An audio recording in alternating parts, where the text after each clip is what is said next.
Boa noite. Boa noite. A presidente da Câmara dos Deputados dos Estados Unidos desembarca em Taiwan. O governo da China reage com exercícios militares na região. E o mundo assiste a uma escalada histórica nas tensões entre as duas potências. A execução do chefe da rede terrorista Al-Qaeda expõe duas faces do governo do presidente americano Joe Biden. A vitória na perseguição a um inimigo externo procurado há anos. E o desgaste com a ordem de retirada militar de um ano atrás no Afeganistão. Na invasão russa, o número de refugiados ucranianos passa de 10 milhões. No Brasil, o Instituto Sou da Paz conclui que a maioria dos homicídios fica sem solução. Jovens recém-formados enfrentam uma crise atrás da outra na hora de buscar emprego. E o TSE fecha acordo com o terceiro organismo internacional para acompanhar as eleições de outubro. O Jornal Nacional começa agora. A presidente da Câmara dos Deputados americana chegou hoje a Taiwan. E essa visita aumentou muito a tensão entre os Estados Unidos e a China. Antes mesmo de o avião pousar, a viagem de Nancy Pelosi já entrava para a história. Pela internet, mais de 708 mil pessoas rastrearam o trajeto. Um recorde.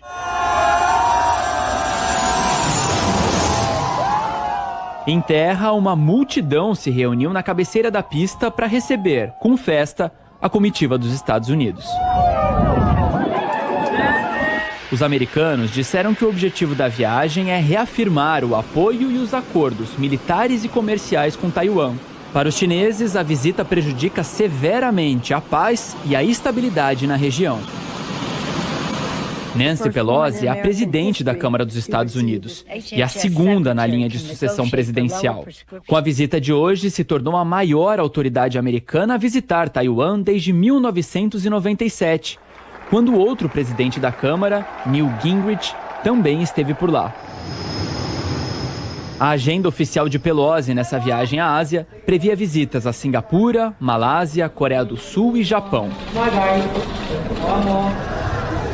A escala em Taiwan foi alvo de muita especulação nos últimos dias e só foi confirmada quando o avião tocou o solo. Num comunicado divulgado logo após desembarcar, Pelosi disse que nunca foi tão importante se solidarizar com o povo de Taiwan como agora, o que chamou de um momento em que o mundo tem que escolher entre a autocracia e a democracia. No hotel, manifestantes a favor e contra a viagem recepcionaram a comitiva. Na quinta-feira passada, Xi Jinping e Joe Biden conversaram por telefone. O líder chinês alertou que os americanos deveriam respeitar o princípio de uma só China e disse que quem brinca com fogo pode acabar se queimando. Biden respondeu que a posição dos americanos não mudou e que é contra esforços unilaterais que possam minar a paz em torno do território. A ilha de Taiwan tem uma história conturbada. Fazia parte da China até 1895, quando foi cedida ao Japão. Voltou ao controle chinês depois da Segunda Guerra Mundial, em 1945, quando o país era uma república alinhada ao Ocidente. Isso mudou com a Revolução Comunista de 1949. Quando Mao Tse-tung assumiu o poder, os líderes do movimento democrático fugiram para Taiwan e romperam com a China continental. Taiwan se tornou um importante aliado americano na Ásia. Apesar de nunca ter reconhecido oficialmente Taiwan como um país independente, os Estados Unidos se comprometeram, por lei, a proteger a ilha. A China, por sua vez, considera Taiwan como parte de seu território e nunca descartou usar a força para voltar a controlar a ilha. A TV estatal chinesa informou no comunicado que a visita de Pelosi era uma violação da soberania e da integridade territorial da China e que trata-se de uma ameaça à paz e à estabilidade da região. A China também anunciou uma série de exercícios militares conjuntos no Estreito de Taiwan e informou que o objetivo é frear a recente escalada de movimentos negativos dos Estados Unidos e mandar um alerta para as forças locais que buscam independência. A Rússia engrossou o coro. O Ministério das Relações Exteriores do país disse que a China tem o direito de tomar medidas para proteger a soberania dela. Até hoje, o governo chinês não criticou a invasão russa à Ucrânia e é visto como o principal aliado de Moscou. O Ministério da Defesa de Taiwan declarou que a China tenta intimidar psicologicamente os mais de 23 milhões de cidadãos da ilha e que os exercícios militares anunciados por Pequim ameaçam portos e cidades importantes de Taiwan. Nos Estados Unidos, a viagem uniu quem geralmente fica de lados opostos. O senador republicano Mitch McConnell, arqui-inimigo de Pelosi, declarou: "Eu vou usar 4 palavras que nunca usei antes dessa forma. Nancy Pelosi está certa." Ótima noite para você. Hoje é terça-feira, dia 2 de agosto. Seja muito bem-vindo, seja muito bem-vinda a mais uma edição do UOL News. Dessa terça-feira, portanto, quase chegando à metade da semana. Você está sempre convidado a participar, marcar a gente nas redes sociais. É só colocar a hashtag UOL News ou então comentar as nossas lives. A gente está ao vivo agora na página do UOL. Lá você confere a programação completa do canal UOL, além de jornalismo, tem entretenimento com Splash, tem também esporte com o UOL Esporte, toda a nossa equipe com uma programação bem diversa. E você acompanha o UOL News também nas redes sociais, retransmissão agora no Facebook, no TikTok, na Twitch e também no YouTube, tá? Você comenta o nosso chat, deixa a sua mensagem, sua participação. Vamos lá que tem muito assunto para essa terça-feira. A China promete reagir militarmente à visita da presidente da Câmara dos Representantes dos Estados Unidos, Nancy Pelosi, a Taiwan. Essa viagem abre mais uma crise, a mais grave em anos, entre as duas maiores economias do mundo.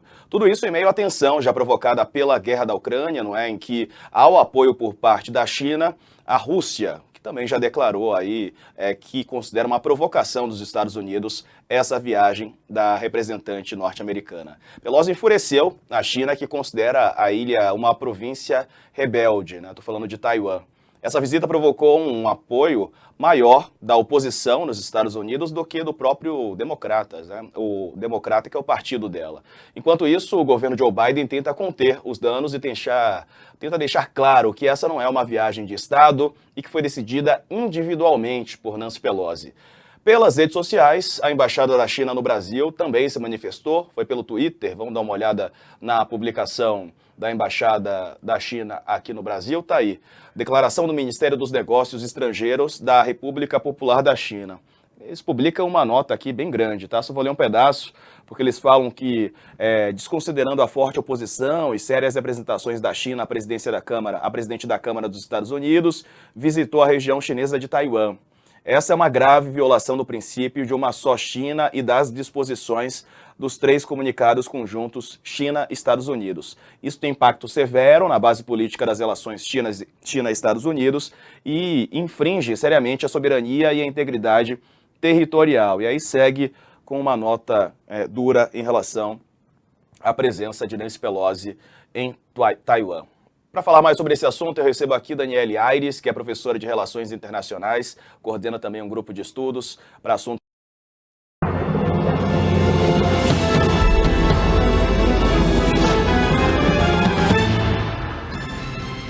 Bolsonaro volta a atacar ministros do Supremo e do TSE. O Barroso é um criminoso. O que está dando processo lá no inquérito do Alexandre de Moraes, se fosse um inquérito sério. E não essa mentira, né? Os inquéritos do Alexandre de Moraes são completamente ilegais, imorais, né? É uma perseguição implacável por parte dele. Militares vão amanhã ao TSE acessar os códigos-fontes das urnas eletrônicas. O Ministério da Defesa pediu acesso urgentíssimo aos dados que estavam disponíveis desde outubro do ano passado. Após desistência de Luciano Bivar, União Brasil anuncia a pré-candidatura da senadora Soraya Tronic à presidência. E Mara Gabrilli, do PSDB, é anunciada vice de Simone Tebet. No mundo, a China reage com exercícios militares à visita da presidente da Câmara dos Estados Unidos a Taiwan.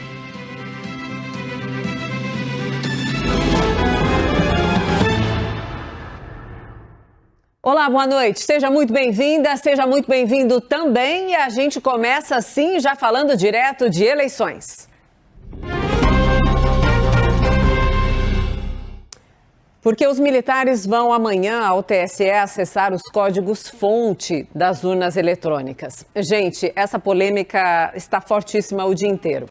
porque o Ministério da Defesa pediu ao tribunal urgência no acesso aos dados. Mas dados que estão disponíveis, o verbo é no presente, desde outubro do ano passado. A Juliana Lopes tem os detalhes para a gente. Oi, Ju, boa noite, bem-vinda, conta. Boa noite, Mona, e a todos que nos acompanham.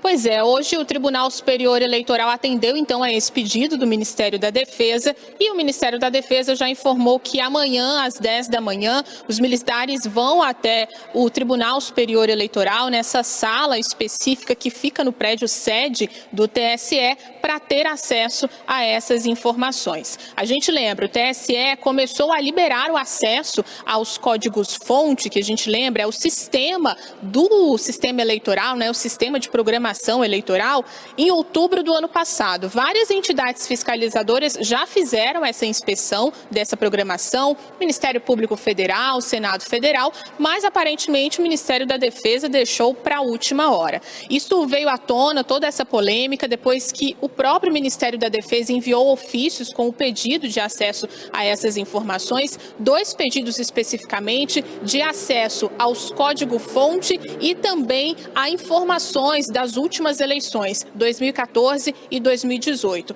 Nessas últimas, a gente lembra, o presidente Jair Bolsonaro já comentou sobre essas eleições e levantou a possibilidade de que elas tenham sido fraudadas sem apresentar provas para isso. Bom, o que a gente tem agora é uma visita, então, dos militares marcada para amanhã no Tribunal Superior Eleitoral para inspecionar a programação do sistema eleitoral. Mona. Muito obrigada, Ju. Bom, essa história toda tem outros detalhes constrangedores para o Ministério da Defesa que a gente passa para vocês agora. Vamos olhar então com atenção para as notas divulgadas pela Defesa e também pelo TSE. A Defesa diz, você acompanha aí, cabe destacar que a classificação urgentíssimo nos ofícios se deve ao pouco tempo disponível até o dia da votação.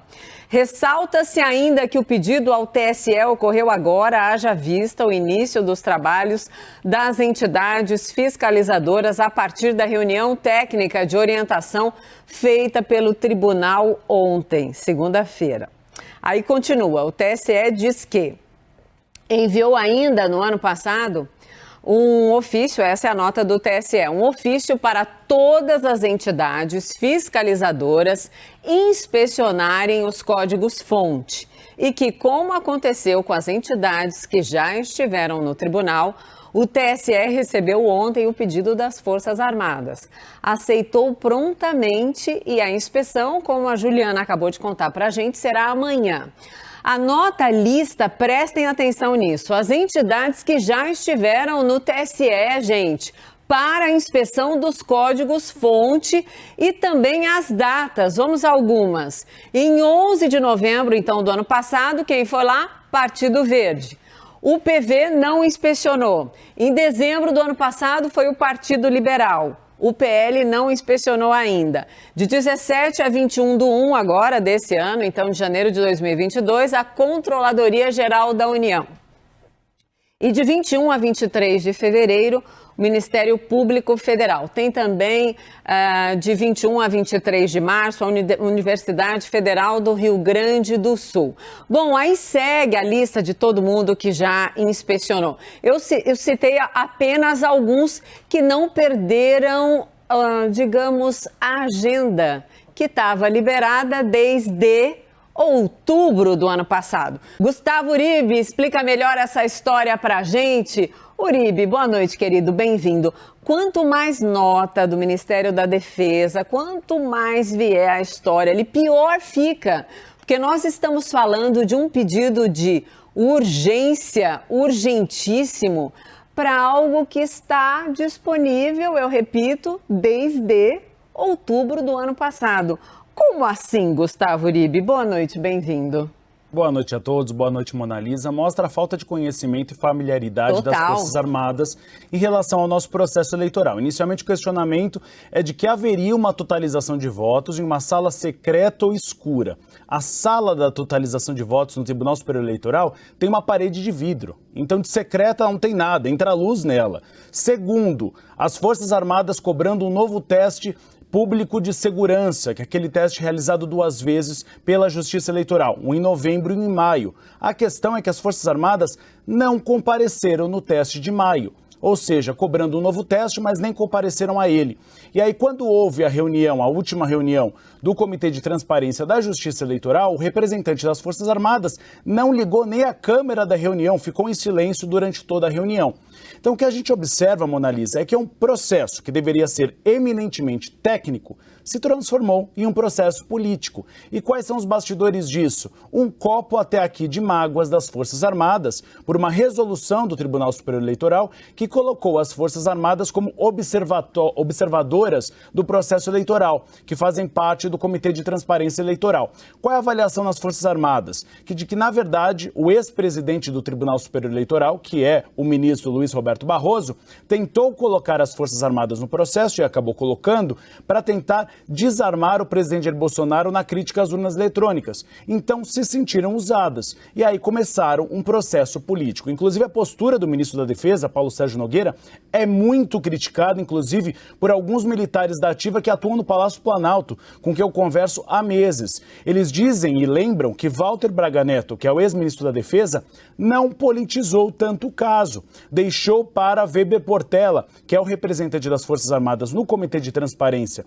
das eleições deste ano, estar à frente do processo e que Paulo Sérgio Nogueira tem comprado, então, o discurso do presidente Jair Bolsonaro. E aí eles lembram, o cargo de ministro da Defesa é um cargo eminentemente político, só que o alto comando das Forças Armadas não vê com bons olhos este protagonismo de Paulo Sérgio Nogueira. E agora, de novo, esse episódio, né, Mona Lisa? É um processo liberado o acesso ao código-fonte desde outubro do ano passado. As Forças Armadas já poderiam ter pedido há bastante tempo essa visita monitorada e não deve ser essa única, deve ter mais visita monitorada das Forças Armadas e agora pedindo urgentíssimo. Então essa espécie que foi apelidado no Congresso Nacional da Guerra dos Ofícios deve continuar. Sim, guerra dos ofícios acompanhada por constrangimentos, né? Independentemente da questão da politização total, então, do ministro da Defesa com essa questão, mas o que representa isso? E nessa pegada da politização, eu te pergunto, quero te ouvir mais, porque a sua linha de raciocínio é muito clara.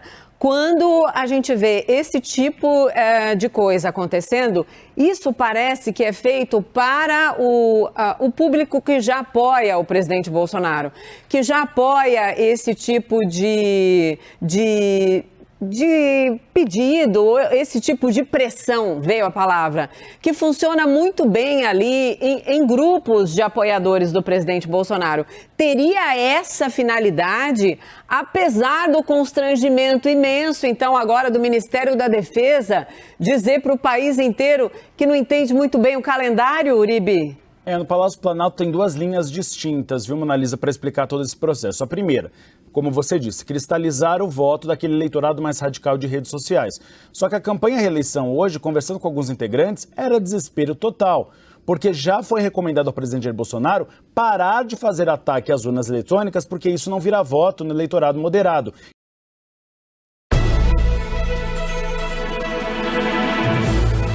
Terça-feira, 2 de agosto, o Jornal da Cultura começa agora com os seguintes destaques. Pelo segundo dia consecutivo, presidente Jair Bolsonaro sobe o tom das críticas à Carta em Defesa da Democracia, que já reúne mais de 700 mil assinaturas. Candidata à presidência pelo MDB, Simone Tebet confirma Mara Gabrilli, do PSDB, como vice na chapa. Em mais uma ofensiva contra a Justiça Eleitoral, o Ministério da Defesa pede ao TSE acesso urgente ao código-fonte das urnas, que contém informações de como o sistema funciona.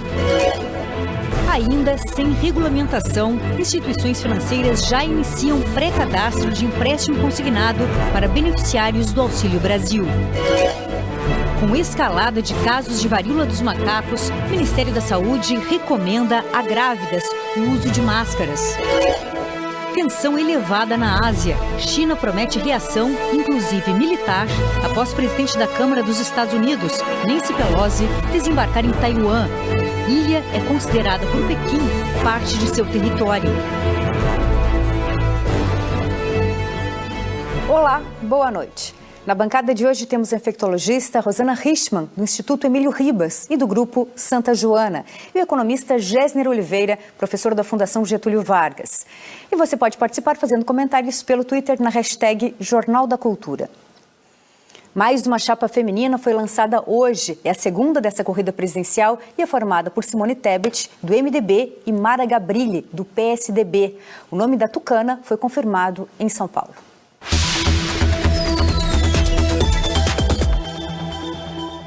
Simone Tebet, do MDB, confirmou nesta terça-feira a indicação da colega de chapa na disputa pelo Planalto, a senadora Mara Gabrilli, do PSDB.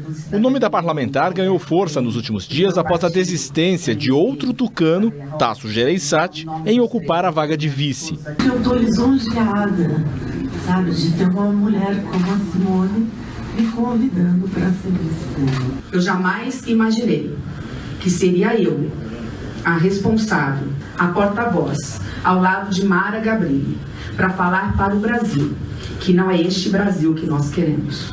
Já a União Brasil formalizou a indicação da senadora Soraya Tronic como candidata a presidente da República.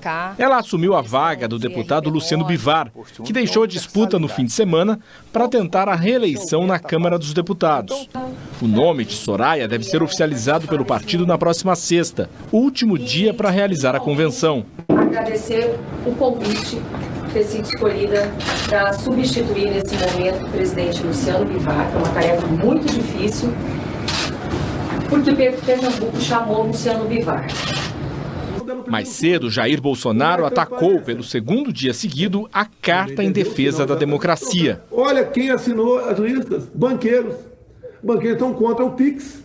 O PIX que nós tiramos, mais de 20 bilhões de banqueiros pelo Brasil. Então, veja, então, o padrão das outras pessoas, artistas que foram desmamados na Lei Rouanet, podiam pegar até 10 milhões por mês. 10 milhões por mês da Lei Rouanet. Então essas pessoas perderam isso aí. Cerca de 700 mil pessoas já aderiram à carta, que será lida na semana que vem na Faculdade de Direito da USP, na capital paulista. No mesmo dia, Bolsonaro vai se reunir com empresários na Federação das Indústrias do Estado de São Paulo. O encontro estava agendado para outra data, mas foi antecipado a pedido do presidente, segundo a Fiesp. Na ocasião, a entidade deve convidar Bolsonaro a assinar o manifesto em favor da democracia, que tem apoio de outras entidades. 3 candidatos já assinaram um documento durante encontro na Fiesp. E mais uma vez, Ciro Gomes criticou Lula e Bolsonaro pela falta de compromisso com os debates eleitorais. A luta contra o fascismo é uma luta que se dá na cabeça das pessoas. Como é que nós vamos enfrentar o fascismo omitindo das pessoas um debate? Esclarecendo as causas da tragédia social e econômica do Brasil, indicando as soluções, estabelecendo, volto a dizer, a cumplicidade, sem o que nada vai mudar no Brasil.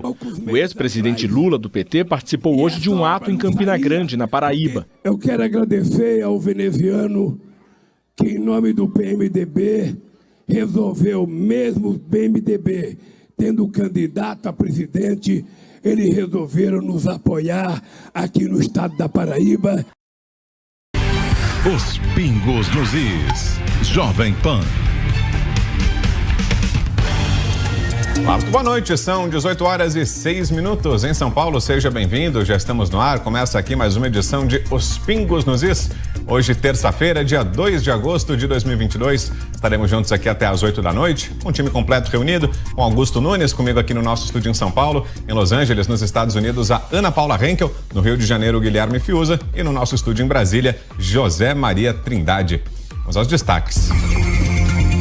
Bolsonaro volta a subir o tom contra ministros do STF e do TSE. Defesa pede acesso urgentíssimo ao código-fonte das urnas eletrônicas. E mais uma pesquisa eleitoral contraria números do Datafolha. Isso e muito mais agora, aqui em Os Pingos nos Is. Opinião, hora de colocar os pingos nos is. Durante entrevista para a Rádio Guaíba de Porto Alegre, Rio Grande do Sul, o presidente Jair Bolsonaro fez críticas aos ministros do Supremo Tribunal Federal, falou sobre a questão dos combustíveis e defendeu a família e a liberdade. Após a vice-procuradora-geral da República, Lindora Araújo, acusar Alexandre de Moraes de burlar o sistema acusatório, o chefe do executivo disse ser alvo de uma perseguição implacável por parte do ministro. Boa noite. Jornal repleto de noticiário quente, do jeito que nós gostamos, mas hoje eu peço licença para começar com uma comemoração, a dos 40 anos do JG. Uma longa jornada que envolveu e envolve o trabalho dedicado e entusiasmado de muitas pessoas para encerrar o dia com informação de qualidade, análise e prestação de serviço. Um trabalho que encontra sentido em você, que nos acompanha, e por isso hoje, dia de celebrar, nós agradecemos especialmente pela sua companhia. Vamos então aos destaques desta edição. Tensão elevada entre Estados Unidos e China. Nancy Pelosi, presidente da Câmara, se encontrou agora à noite com a presidente de Taiwan. Essa viagem dela só serviu para acirrar os ânimos e aumentar a tensão em Taiwan. Na Europa, o calor extremo impõe uma batalha: poupar energia. Impunidade no Brasil. Maioria dos homicídios continua sem solução. Rio é o estado que menos conclui investigações. Produção industrial, sequência de melhora interrompida e os desafios daqui para frente. E nos 40 anos do JG, vamos começar relembrando notícias que marcaram as décadas de 80 e 90. As pessoas estão aqui comemorando a abertura do Muro de Berlim.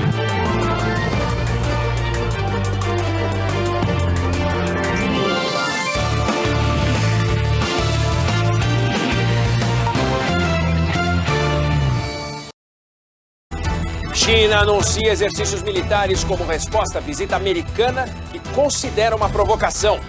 Bomba Ninja, a arma usada para matar o chefe da rede terrorista Al-Qaeda no Afeganistão. O Tribunal Superior Eleitoral assina acordo para a chegada de observadores internacionais nas eleições.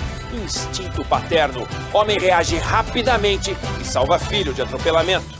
Concursos públicos abrem chance de emprego, quase 26 mil vagas em todo o país. Modelo e influencer sem habilitação atropela e mata adolescente no Rio de Janeiro. Programa que facilita crédito para pequenas empresas bate recordes de empréstimos. Comércio prevê movimentar 24 bilhões de reais com o Dia dos Pais daqui a 2 semanas. Na reportagem especial, a influência dos imigrantes árabes no campo, na cozinha e na cultura brasileira. O destino de Cristiano Ronaldo: quer jogar a Champions, mas teria que sair do Manchester United. Projeto para reflorestar áreas na Amazônia vai usar nanotecnologia, cor forte e muito brilho. A moda ditada pela Barbie. Boa noite. Bandido só rouba joalheria porque tem gente que compra joias. Na reportagem que você vai ver agora, cenas exclusivas de ataques a joalherias e como funciona a indústria da receptação.